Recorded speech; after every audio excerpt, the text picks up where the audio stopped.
तो 22 घंटे तक जेएनयू में एक बंधक संकट चलता रहा और 22 घंटे बाद यह खत्म हुआ, लेकिन इन सब के बीच में सियासत अपने चरम पर है। एक छात्र नजीब अहमद के गायब हो जाने से अचानक जेएनयू की सियासत पे उबाल आ गया। अब दिल्ली पुलिस ने एसआईटी का गठन किया है, लेकिन छात्रों का कहना है कि वो गृह मंत्री का भी घेराव करेंगे। इन सब के बीच में सवाल यह है कि नजीब अहमद गया तो गया कहां? जेएनयू में बंधक संकट तो खत्म हो गया है, छात्रों ने वीसी का घेराव खत्म कर दिया, लेकिन जेएनयू की सियासत खत्म होने का नाम नहीं ले रही है।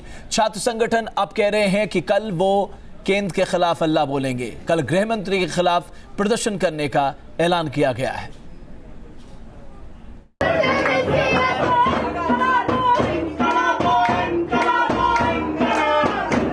जेएनयू में भी ऐसा हो सकता है, विश्वास करना मुश्किल है। 24 घंटे तक वीसी और कॉलेज के दूसरे स्टाफ को बंधक बनाकर रखा गया। विवाद कैंपस के एक छात्र के लापता होने से शुरू हुआ। नारेबाजी, हंगामा और घेराबंदी की गई। 24 घंटे से ज्यादा समय तक एडमिनिस्ट्रेशन ब्लॉक के बाहर छात्र लेटे रहे। क्या जेएनयू कैंपस में पुलिस कार्रवाई होगी? इन सवालों के बीच दोपहर बाद छात्रों ने घेराव को खत्म करने का फैसला किया। स्ट्राइक है वो फिलहाल समाप्त हो गई है। आप देख सकते हैं कि जो वाइस चांसलर हैं वो निकल गए हैं, इसी गाड़ी से उनको ले जाया गया है। और जो यहाँ पर स्टूडेंट थे उन्होंने, अंदर जो लोग थे उनकी तबीयत खराब हो रही थी, इसके बाद इस स्ट्राइक को बंद करने का निर्णय लिया है। एडमिनिस्ट्रेशन ब्लॉक का घेराव तो खत्म हो गया, लेकिन छात्रों का कहना है कि जंग जारी रहेगी और सीधे सरकार के खिलाफ हल्ला बोला जाएगा। यूनियन की तरफ से हम लोगों ने कॉल लिया है कि इनके जो लोग आका हैं, जो लोग ऊपर बैठ के इनको इशारा कर रहे हैं, होम मिनिस्ट्री पे, उसके घर पे जाके कल हम लोग मार्च करेंगे, उसके घर का भी घेराव करेंगे और एक करारा मैसेज देंगे कि हम इनको भी नहीं छोड़ेंगे, उनको भी नहीं छोड़ेंगे। छात्रों ने भले ही घेराव खत्म कर दिया हो, लेकिन कैंपस में विवाद बरकरार है। छात्रों का आरोप है कि 6 दिन गुजर चुके हैं, लेकिन कॉलेज प्रबंधन ने जरूरी कदम नहीं उठाए। वहीं प्रबंधन इन आरोपों को गलत बता रहा है। यार छठा दिन है आज, और 6 दिन वक्त काफ़ी होता है। उसके ऑलरेडी सारी नेगोशिएशन हो चुकी है और कोई रिपोर्ट नहीं की है, जैसा आप झूठ बोल रहे हैं। फॉर्मल कंप्लेंट की एक बात है। ये लेटर्स भी हम स्टूडेंट लीडर को दिया, जो लेटर हम पुलिस को लिखा है to search the missing student. तो university has acted immediately as soon as this incident came to our notice. Najeeb को जल्द से जल्द ढूंढ कर लाया जाए, इस डिमांड के अलावा नजीब से मारपीट के आरोपी छात्रों पर कार्रवाई हो। छात्र संगठन ये भी मांग कर रहे हैं। छात्रों का आरोप है कि मैनेजमेंट कार्रवाई में भी आनाकानी कर रहा है। हम लोगों ने कुछ और नहीं मांगा था, हम लोग थोड़ी कहते कि तुरंत एक्शन ले लीजिए। रात में स्टूडेंट्स ने यही कहा कि आप लिख के दे दीजिए क्या क्या एक्शन लेंगे। इतना अगर इनके अंदर मतलब ईमानदारी नहीं है तो फिर कैसे इंस्टीट्यूशन को चलाएंगे। हम एक इंक्वायरी कमेटी भी बना दिया वो इंसिडेंट को इंक्वायरी करने के लिए, और जो गिल्टी होगा इनको पनिशमेंट भी दे देंगे। ये पूरा भरोसा देने के बाद भी स्टूडेंट लीडर्स ने बहुत they are relentless. Administration block का घेराव संकट तो खत्म हो गया, लेकिन कैंपस में अभी बहुत तनाव है। तनाव नजीब की गुमशुदगी को लेकर है। साथ ही मुद्दे पर छात्र संगठनों के बीच तनातनी से हालात गंभीर बने हुए हैं। रविकांत राय के साथ Gaurav Arora, News Nation, Delhi. JNU का बंधक संकट तो खत्म हो गया, लेकिन अहम सवाल यह है कि नजीब अहमद कहां है, किस स्थिति में है। परिवार बेहद परेशान है। पुलिस नजीब की तलाश में दिन रात एक किए हुए है, लेकिन अभी तक उसका पता नहीं चला है। लेकिन अब यह कहा जा रहा है कि जहां भी नजीब है वो जल्द कॉलेज का रुख करे।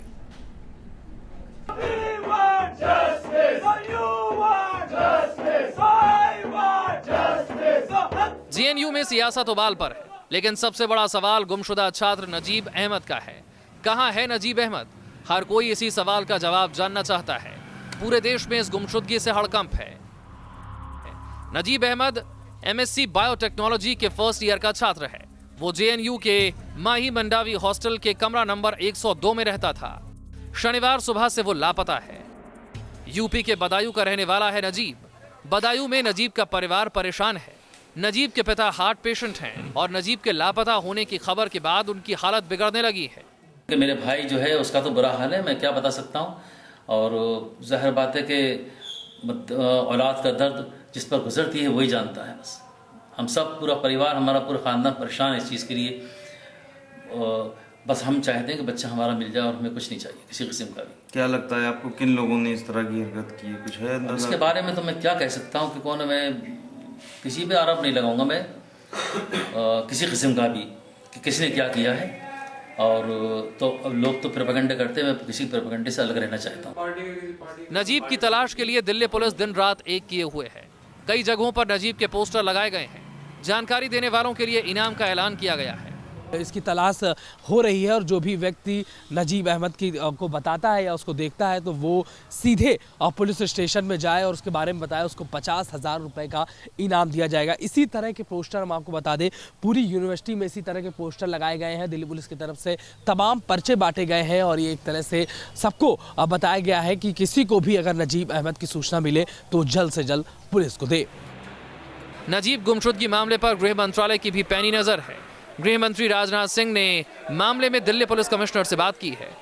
जेएनयू से लापता छात्र की तलाश में दिल्ली पुलिस जुटी है। दिल्ली पुलिस ने छात्र के पोस्टर जगह जगह चिपकाए हैं, 50,000 रुपए का इनाम घोषित किया है। साथ ही साथ इंटर स्टेट कोऑर्डिनेशन के जरिए आसपास के जिलों के एसएसपीज को भी तमाम जानकारियां दे दी गई हैं। पुलिस का कहना है कि इस सिलसिले में एक एसआईटी बनाई गई है और पुलिस के पास काफ़ी क्लूज भी हैं। पुलिस ने फैकल्टी और जो छात्र है उसके दोस्तों से पूछताछ की है। कमरे में भी पुलिस ने जाके जाँच की है, जहाँ से मोबाइल फ़ोन, लैपटॉप और कुछ दवाइयाँ पुलिस को हासिल हुई हैं। जेएनयू में नजीब की गुमशुदगी को लेकर तनाव है। बदायूं में भी इस मुद्दे पर प्रदर्शन हो रहे हैं। सबको इंतजार है नजीब की सकुशल बरामदगी का। गौरव अरोड़ा के साथ रुमानुल्लाह खान, न्यूज़ नेशन, दिल्ली। तो नजीब अहमद कहाँ है, किस हालत में है, ये किसी को नहीं मालूम, लेकिन उसको तलाश करने की मुहिम तेज कर दी गई है। उसे ढूंढने के लिए 50,000 रुपए का इनाम भी रखा गया है। लेकिन इन सब के बीच में इस पर सियासत अब आसमान चढ़ने लगी है। एक संस्थान जो अपने लोकतांत्रिक मिजाज और परंपराओं के लिए जाना जाता है, वही विश्वविद्यालय इन दिनों चुनाव के दौरान हिंसक झड़प को लेकर विवादों में है। बताया जा रहा है कि हॉस्टल कमेटी में चुनाव प्रचार के दौरान छात्रों के दो गुटों के बीच विवाद हुआ। तब से नजीब नाम का एक छात्र गायब है। इस गुमशुदगी को अब करीब एक हफ्ता होने को आया, लेकिन उसके बारे में कोई जानकारी नहीं मिल पा रही। नजीब के परिवार का कहना है कि कॉलेज की सियासत से उनके बेटे का कोई लेना देना नहीं है। जो चीज़ जो इस वक्त प्रोपेगेंडा कर रहे हैं कि राजनीति से जो जोड़ लें उस चीज़ को, मेरा कहना सिर्फ ये है कि वो बच्चा जिसका इसी ईयर में एडमिशन हुआ है, हॉस्टल को मिले हुए सिर्फ 15 या 20 दिन हुए, तो क्या वो मतलब इतनी जल्दी वहाँ की राजनीति में जो मतलब हिंदुस्तान लेवल की राजनीति है जेएनयू की, क्या उसमें इतनी जल्दी वो मतलब पहुँच जाएगा क्या? जबकि मतलब ये कि उसकी बैकग्राउंड देखो, यहाँ का बधाइयों का देखो, उसका किसी किस्म की कोई राजनीति में कोई बता नहीं सकता। किसी इलेक्शन में उसने रुचि ली हो, उसमें गया हो, कभी भी वो किसी से वोट मांगने गया हो, और तो वो कभी कभी तो मतलब सिर्फ वोट डाल के और फौरन खड़ा हो गया बस वो। बताया जा रहा है कि चुनाव को लेकर विवाद के बाद छात्रों के एक गुट ने नजीब पर हमला किया। पूरे मामले में एबीवीपी पर संगीन आरोप लग रहे हैं। लेकिन मुझे लगता है जो वार्डन लेटर्स हैं और जो उस रात में लेटर्स रिलीज हुए थे उसकी हम बात करें तो उसमें क्लियरली विजिबल है कि दो स्टूडेंट का ये कन्फ्लिक्ट था, दो ग्रुप के स्टूडेंट की लड़ाई हुई थी, बस इतना सी बात थी। और उसमें ब्योहित पांडे जो प्रेसिडेंट है जेएनयूएसयू के से, और साथ में जो काशिम उसका रूममेट, उनके लेटर्स क्लियरली विजिबल करते हैं कि इन्होंने लेटर लिख के उस पर एक्शन की बात की थी, सीधा इन्होंने एक्शन की बात की थी। और जब एक्शन उस पे हुआ, उससे या तो डर के वो लड़का भाग गया और या तो इन लोगों ने अपनी जो है राजनीति के तहत, एक घटिया राजनीति के तहत उसे कहीं छिपाया हुआ है। जैसे अनिर्बान, उमर खालिद और कन्हैया छिपा हुआ है। हमें शक है कि यहाँ की फैकल्टी हाउसेस को भी चेक करने की जरूरत है। वो ऐसा छिपा हो सकता है या उसे छिपाया जा सकता है अपनी राजनीति के तहत, किसे भी गिर सकता है। एबीवीपी वहीं इस मामले में ये कह रही है कि जिन छात्रों से नजीब का विवाद हुआ था वो संगठन से जुड़े नहीं हैं। एबीवीपी छात्र संगठन आयसा पर बेवजह विवाद को तूल देने का आरोप लगा रहा है। साथ ही बाहरी लोगों के जेएनयू की सियासत में शामिल होने को भी बड़ा खतरा बता रहा है। स्पीड पोस्ट से आया जिसमें नजीम शाहिद खान करके आया हुआ है उससे। इसमें सीधे तौर से लिखा गया कि सौरभ तुम्हारे 10 टुकड़े कर दिए जाएंगे, हमारे बच्चे हैं जो तुम्हें देख रहे हैं। उसके साथ साथ उन्होंने ये भी बोला कि जिस तरीके से बंगाल में हमारे लड़के तुम्हारे लोगों के साथ कर रहे हैं, क्या तुमने उससे सबक नहीं सीखा। उसके साथ साथ इन्होंने ये भी थ्रेट दिया है कि नजीब को कैसे हिम्मत होगी तुम्हें छूने के लिए, नजीब मिले चाहे न मिले लेकिन तुम मारे जाओगे। और उन्होंने जेएनयू को भी उसके साथ साथ एबीवीपी को भी थ्रेट करने का। हेल्दी डेमोक्रेसी के लिए स्टूडेंट पॉलिटिक्स को अहम माना जाता है, लेकिन हाल के दिनों में जिस तरह से जेएनयू का मिजाज बदला है, टकराव पर टकराव हो रहे हैं, उससे जेएनयू में नए दंगल की आग सुलगती नजर आ रही है। सूरज अरोड़ा, न्यूज नेशन, दिल्ली। नजीब का झगड़ा विक्रांत नाम के एक छात्र से हुआ था। विक्रांत का आरोप है कि नजीब ने उसे थप्पड़ मारा था। क्या हुआ था उस दिन, विक्रांत से बात की हमारे सहयोगी सूरज अरोड़ा ने। जेएनयू में तनाव का माहौल है और पिछले करीब 5 दिनों से जेएनयू का छात्र जो है वो लापता है। लेकिन विवाद क्या हुआ था, बात क्या हुई थी, जिनके साथ कहा जा रहा है कि झगड़ा हुआ, विक्रांत वो हमारे साथ मौजूद है। विक्रांत, क्या हुआ था उस दिन? मैं जो हॉस्टल इलेक्शन जो आ रही थी उसमें मैं मेस सेक्रेटरी के लिए खड़ा हुआ था। मेरे साथ अंकित और सुनील, तो वो हम तीनों साथ कैंपेन करने गए थे रूम में। और अपने विंग में जो ग्राउंड फ्लोर कैंपेन करने के बाद मैं फर्स्ट फ्लोर पे गया। उसी दौरान मैं रूम नंबर 106 में पहुंचा। 106 में पहुंचने के बाद मैंने गेट नॉक किया। नजीब भाई निकले बाहर, उनसे बोला कि भैया मैं विक्रांत हूँ, ये अंकित है, ये सुनील है, हम दोनों मेस सेक्रेटरी और ये हॉस्टल कमेटी के लिए आ रहा है। ये बात मैं खत्म किया, उससे पर उन्होंने मुझे थप्पड़ मार दिया। मैं उस कंडीशन में नहीं था कि मैं रिस्पॉन्ड करूँ या कुछ भी। मैं शॉक रह गया, मैं कुछ बोला नहीं। तो वो मेरे हाथ में जो कलावा बंधा, वो कलावा दिखाते हुए बोले, आप ये तुम क्यों बांधे हो, क्या रीजन इसके बांधने का। हम कहे भैया ऐसा कोई विशेष रीजन तो नहीं, बस मैं बांधा हूँ ऐसे ही। ये बात बोला, फिर उन्होंने मुझे थप्पड़ मार दिया। और वैसे ही उन वार्डन्स रूम में ले गया। वहाँ सारे कमेटी बैठी, वार्डन्स कमेटी, तीनों वार्डन आए। वहाँ पर ये डिसाइड किया गया, सो हाँ उन्होंने एक्सेप्ट किया कि हाँ मेरी गलती है, इसलिए उन्हें ये भी कर दिया गया। नजीब ने एक्सेप्ट किया कि हाँ उनकी गलती है। उन्होंने ये 21 तक आपको हॉस्टल वेकेट कर देना है, ये बात दे दिया, हॉस्टल वेकेट कर देना। तो वही हम लोगों ने बोला सर अभी कर दीजिए, अभी एक्शन लीजिए। बोला नहीं, अभी मिस बिल ये से सारा क्लियरेंस बाकी है, इस क्लियरेंस के बाद ही कुछ हो पाएगा। तो फिर कासिम को सिक्योरिटी के लिए दिया, कासिम भी एप्लीकेशन लिख के दिया। सो इसका अनयूजुअल बिहेवियर मुझे भी डर लगता रहता है, इसलिए हॉस्टल से आउट ऑफ बाउंड कर दिया। कौन हुआ? कासिम हमारे स्कूल ऑफ लैंग्वेज का कन्वेनर है और उसका रूम पार्टनर है। कासिम नजीब का रूम पार्टनर हुआ, उसने ये खत लिख कर दिया कि उसका बिहेव जो है वो ठीक नहीं है। ये रिटन स्टेटमेंट है, अभी सारे हॉस्टल पे कोलाज पे वो लगा हुआ उसका स्टेटमेंट। अच्छा, वो फेसबुक पे भी पूरा पब्लिक है, शेयर है वो, कोई ऐसा कोई ये वाला बात नहीं है। जेएनयू के जो प्रेसिडेंट है मोहित, उनका क्या रोल है इसमें पूरा? मोहित पांडे उस दिन जब झगड़ा हुआ विद इन 5 मिनट्स वो तो हॉस्टल चले आए। पहले उन्हें पता नहीं उन्हें कौन बताया या पूरा प्लान्ड था, वो तो वही जाने, लेकिन वो 5 मिनट के अंदर वो चले आए। और ये पूरा मैटर उस दिन सॉर्ट आउट हो चुकी थी, लेकिन ये लोग प्रोवोक करके, इंसाइट करके उस बात को, हाँ तुम्हें उसे छोड़ा नहीं जाएगा, उसे बख्शा नहीं जाएगा, इस चक्कर में सारा मामला इतना ये हाइक पकड़ लिया। मोहित पांडे अभी तक 5 दिन तक अभी किसी भी ऑफिस का जेन्युइन सुपीरियर हम लोग से मिलने नहीं आया किसी भी। वो बस एक ही साइड का बात सुन के वहाँ जा रहा है।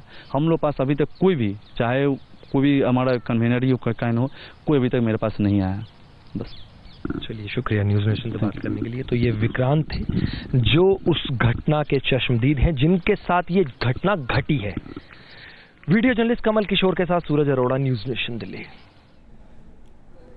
पिछले कुछ महीनों से जेएनयू में विवादों का बवंडर उठता रहा है। कोई ना कोई मुद्दे पर टकराव के हालात पैदा ही हो जाते हैं। इन्हीं टकराव पर देखिए हमारी ये रिपोर्ट।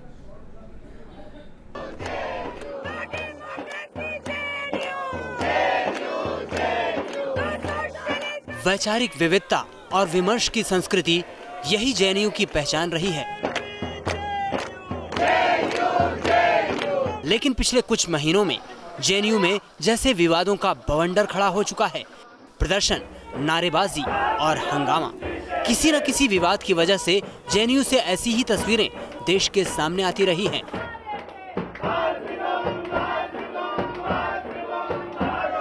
सबसे बड़ा विवाद उस वक्त खड़ा हुआ था जब अफजल गुरु की फांसी पर एक कार्यक्रम में देश विरोधी नारे लगे।